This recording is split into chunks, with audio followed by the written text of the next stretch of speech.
Welcome back to One on One with Mr. U. Of course, I'm your host, Mr. U. In studio with us, this is a transformation trainer right here. He is known to work with brain fitness and brain health. Arnold Beekes is in the house. Arnold, how are you today, sir? Good to see you, man. I'm excellent. Thanks for being here again. I'm really excited to get going. Same here, same here. So we had a great conversation before we got to this place where we're having our live interview today.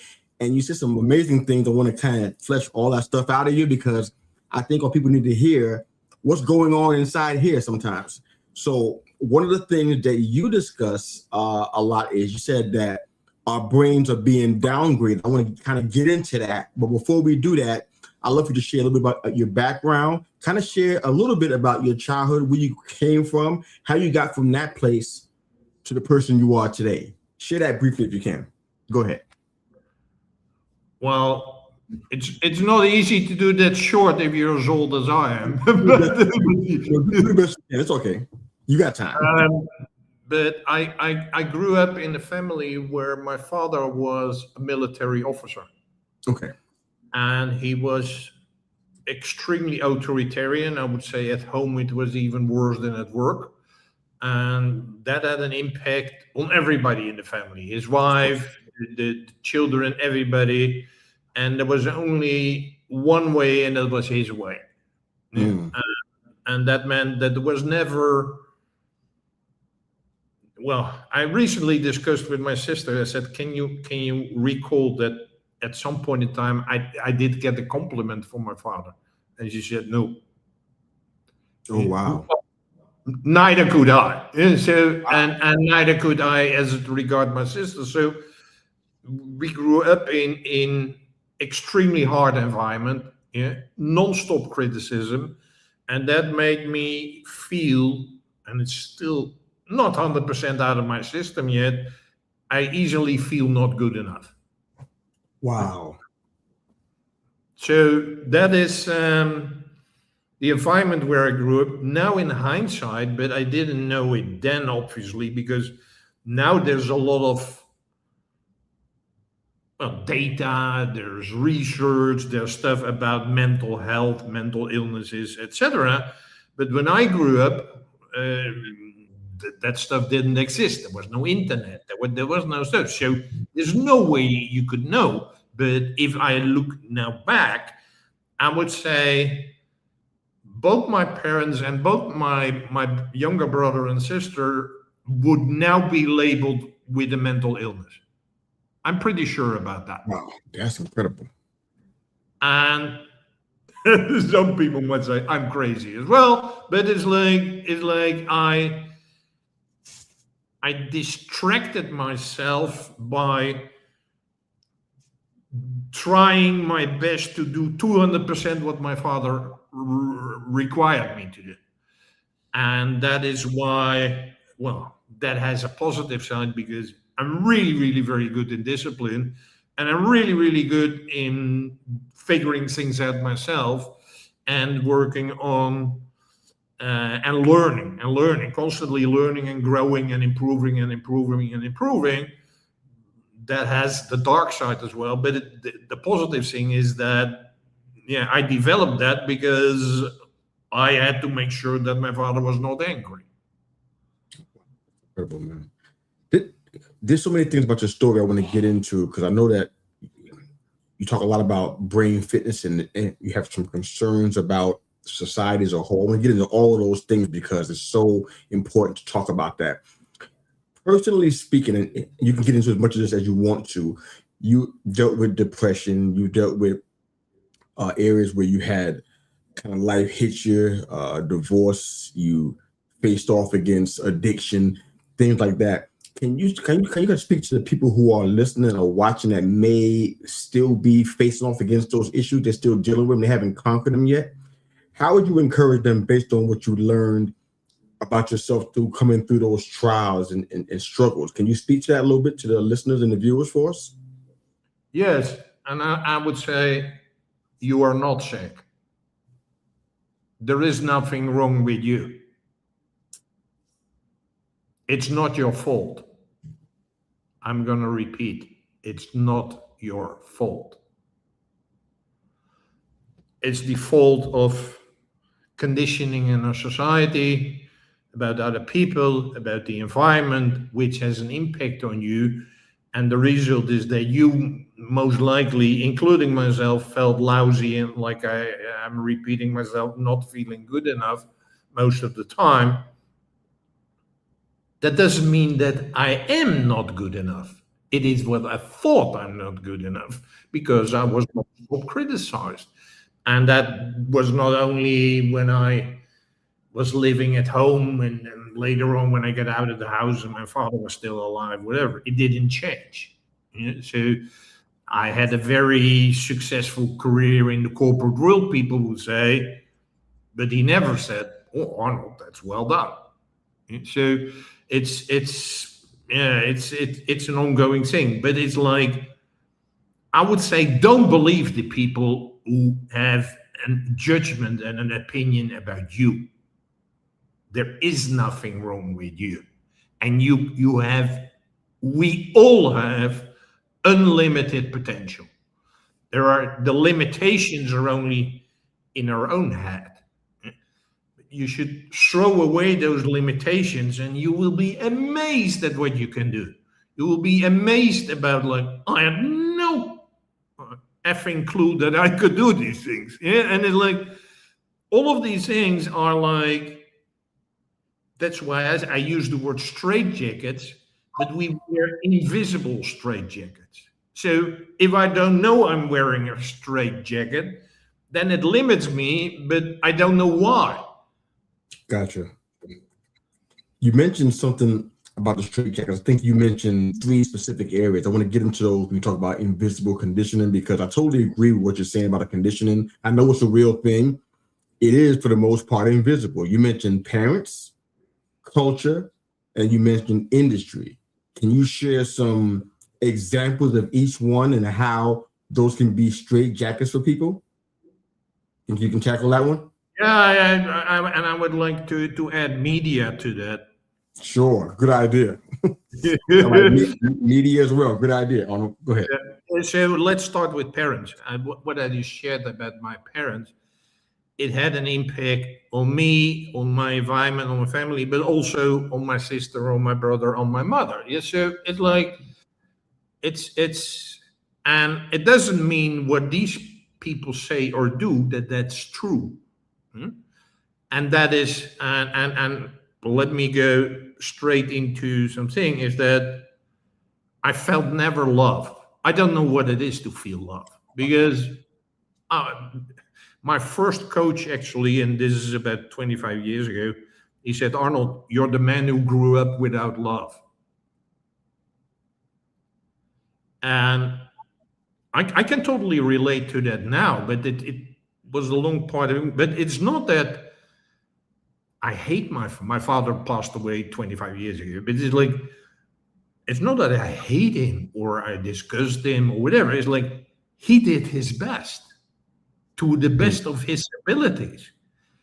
And it's most likely that he didn't know love. My mother certainly didn't know love. Oh, wow. I will ask you about that. Okay, your mom either? No way. Wow.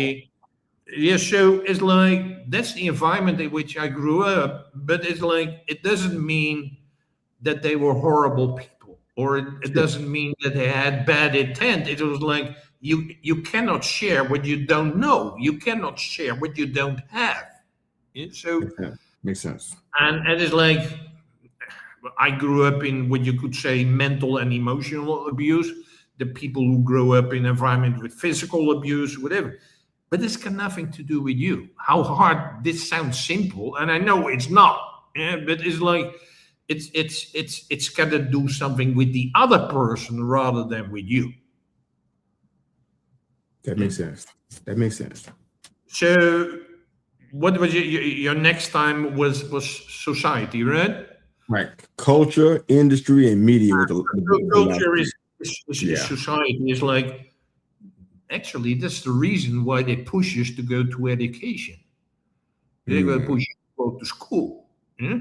Why are we humans, and we compare ourselves mostly with the animal kingdom and everything else, whatever? Why are we let's say, at least 15 years of our life, we're at school.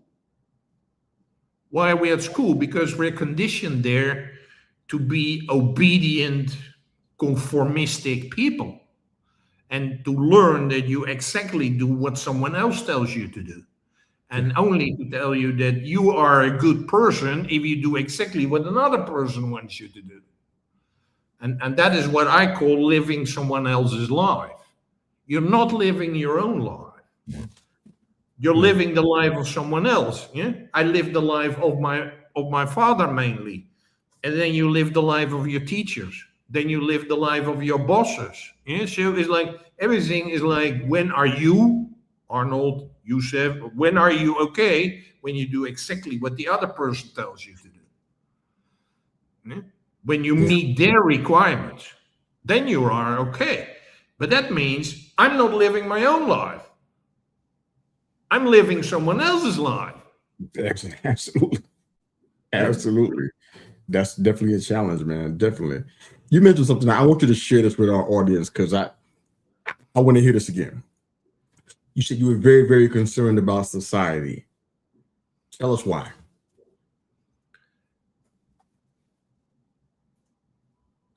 I'm going to answer your question, but before that, people will say, "Yeah, Arnold, that's because of social media. We know much more about the shit which is happening in the world and whatever."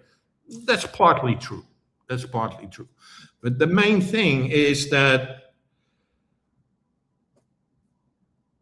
let's take it from a health and a mental health point of view. Okay. It's I would say 50, 60% of people have some problems with that. That is not normal. Yeah? So, but that means you either physically and or mentally or emotional health has an impact on the way you function, has an impact on the way you think, has an impact on the way you behave. And by being, a lot of people like even 20 hours a day on their phone, and in that case, because you're on your phone and you're not sleeping, lack of sleep has a huge impact on your mental health. Good point. Good point. Yeah, but it's like that thing has an impact on every fiber in your being, and that's happening everywhere, all over the world, especially in the Western world, in what we call the technology advanced world and whatever. There's just been, was it last week or the week before, very recently, the global mind health monitor was released. It's the largest research in the world. It covered more than 1 million people, and it said the people who are in wealthy and technology advanced countries like your country, like Western Europe, like whatever, they're worse off than people in sub-Saharan Africa and in South America. Why? Because they're day and night on these devices. Yeah? And that has a negative impact, because it's not only that we already discussed the sleep, but it's also like you lose your capacity for memory, for critical thinking, for coming up with your own creativity and your own ideas. All of that stuff, and that's why I say brain fitness is equally, if not more important than body fitness. Is like, if you don't use it, you lose it. So it's very absolutely true. If I don't use parts here, and I say, "Oh, the AI is the best thing that happened to me in the world." No, because it's destroying everything with your capability here. It's the same like, well, I had the unfortunate thing of a few years ago, a very severe car crash, and I broke a lot of things. Then put it in plaster, and you cannot use it. Yeah? And after that, if they remove the plaster, it's not that you walk again or that nothing happened. No, you got to learn to walk again. Yeah? That's what people understand physically. But what they don't understand, that's the same thing happening cognitively. So when you mention, that's some powerful stuff, man. So when you mentioned a couple of things I want to talk about. You mentioned how the brains are being downgraded. I want to get into that a little bit. If you can break it down for make it something that we can all understand, and also the idea of digital dementia. That one hits me close to home because my grandmother passed away and she was dealing with those things right before she left us. And it's weird when you see somebody who you've known all your life. Basically, my grandmother was one of my best friends, if I can really say that. That's the kind of relationship that we had. We used to watch wrestling together. We had that kind of relationship with each other. And for her to not recognize me at all, one of the most painful things I ever felt in my life. And so I want to talk about the brain being downgraded, but also I want to talk about the idea of digital dementia. What does that mean? And kind of share those things with us if you can. Go ahead. And of course, there's a difference between digital dementia and normal dementia. Yeah? Of course. And I want to highlight that because they all turn back to the same point. I took care of the last 8 years of my mother with dementia and Parkinson's. Yeah? Mm-hmm. So, and then I did a lot of research, because basically it can't be treated at the moment. So it's like, what should we do about it, and what is it, where, and basically we don't know. Yeah? But what is known is that there's a very, very high percentage that you can prevent it. People don't know this stuff. You can prevent dementia up to even in the 90%. That there have been doctors and research and everything being done, and the main thing, Yusuf, where they come up with is that you let your brain do complex, challenging stuff. In other words, keep on using it. Instead of watching TV all day or YouTube or gaming all day, whatever. No, you have to actively use your brain. So that's the dementia thing from what people say is old age, but that age is already declining very rapidly. So my mother was past like 85 or something when she got that. But there are now people in their 50s who will get dementia. So that age is going down. It's down. It's no longer like when you're very old, you get it. No, it's now younger people who get it. Digital dementia has a different cause because my mother never used PCs or smartphones or whatever. But it's like digital dementia is the same thing. If you all day are like consuming everything which is happening there, you're not using your brain. You're not using it at all. You're just basically ignoring it because you accept everything from the outside world as true. And so you lose your critical thinking, you lose your creativity. You only want instant gratification. It's like everything's gonna be within 20 seconds of dopamine hit. Otherwise, I'm going to the next video. And so that is dementia. But it's even like, it's not only young people. It's like there has been research, and I know in this case it's from Poland. There were doctors in Poland where they, for X-ray, they make an X-ray of you, and then they do an analysis of the X-ray, like, okay, what's wrong or what should be done. Those doctors noticed that if they use AI to do the analysis, their own capability declines. That has been tested. That's scientifically tested. It's not just an interesting story. It's the truth. So that is digital dementia. It's like you start behaving stupidly, and you start not questioning.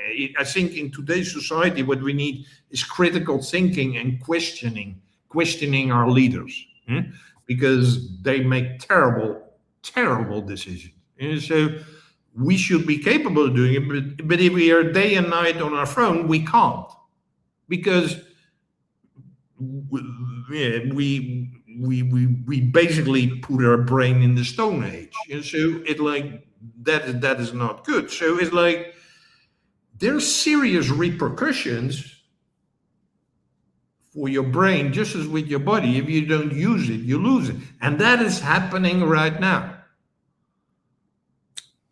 Makes sense. So, what do you suggest people do, especially those that are watching and listening right now, or may catch on the replay? What do you suggest people do to keep their brains fit? I know that shortening your screen time is something that is recommended across the board. We've heard it for years. It's just people don't really put it into action a lot of the time. Some people do, but not everyone. What do you suggest, Arnold, is a good way to maintain brain fitness or create brain fitness, I should say? What do you think? There are a couple of steps. What I suggest to people is, and the technical terms I will explain, is diverge and converge. It's out of creativity, but it means like diverge means follow your curiosity, follow things which you find interesting, and there's no reason behind it. Just like, I want to know how long are bees living and how do they make honey? How does that work? Well, go find out. It's really good for your brain to do that.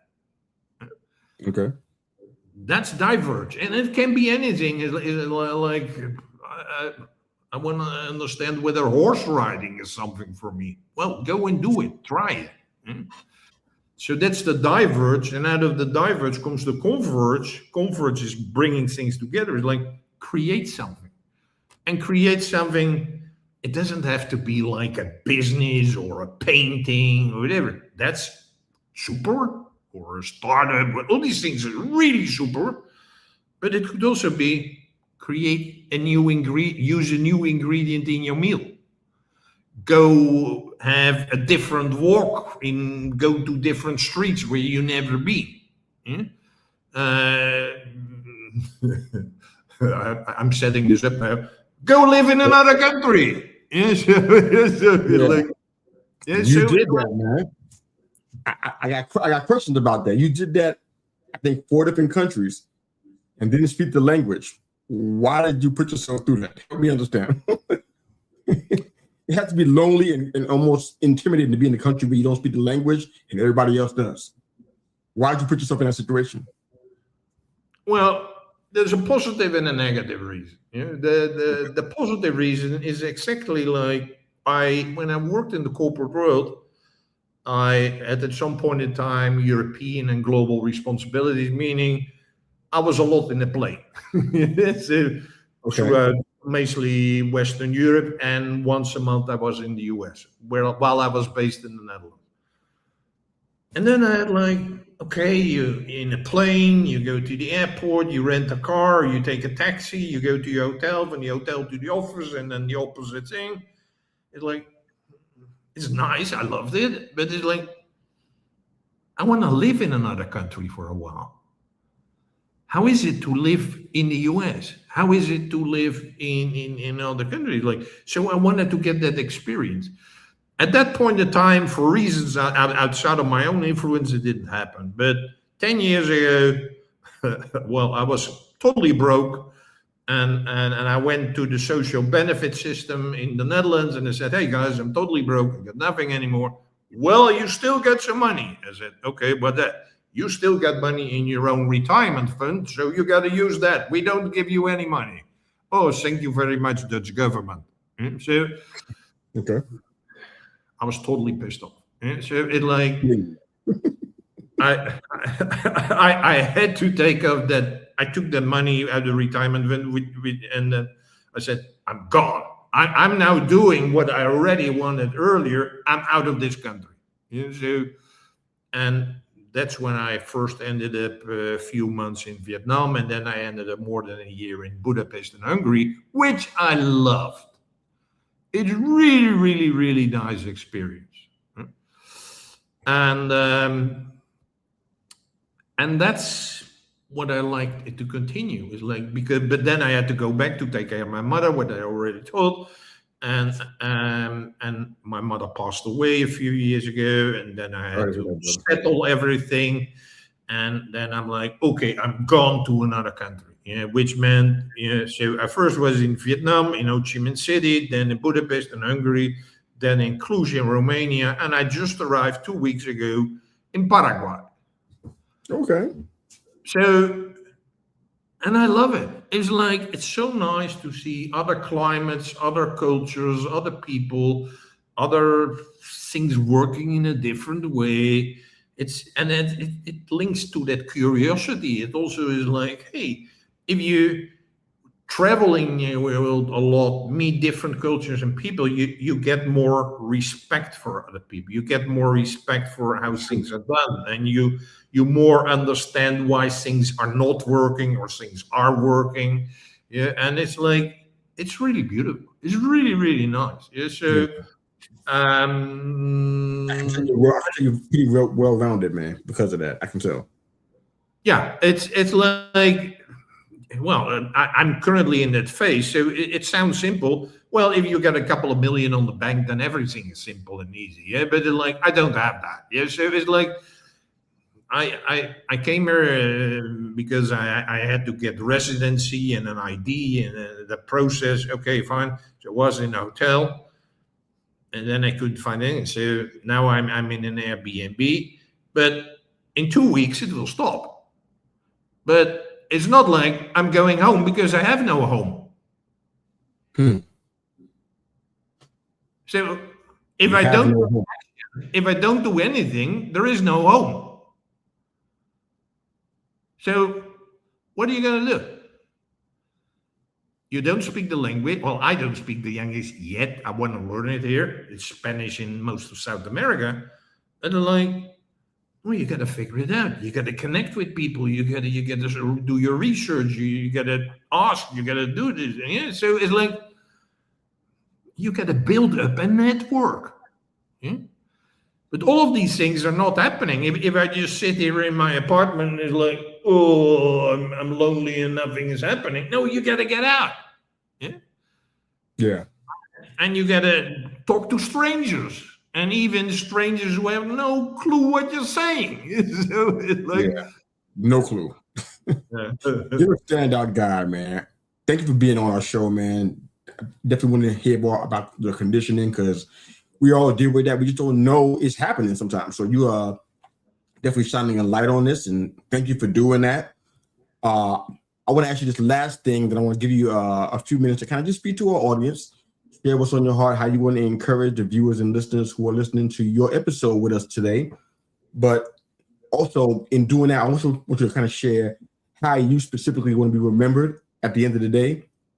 We all have goals and plans and timelines and things like that, but I'd love to know how you want to be remembered, despite all you've been through today. How does Arnold want to be remembered by everyone at the end of the day? And then take a minute or so to kind of just share some encouragement with our viewers and listeners, and then we'll close the show after that. The floor is yours, sir. Go ahead. I want to be remembered as the guy who enabled people to become better for all leaders. I'm going to repeat it. Better for all leaders.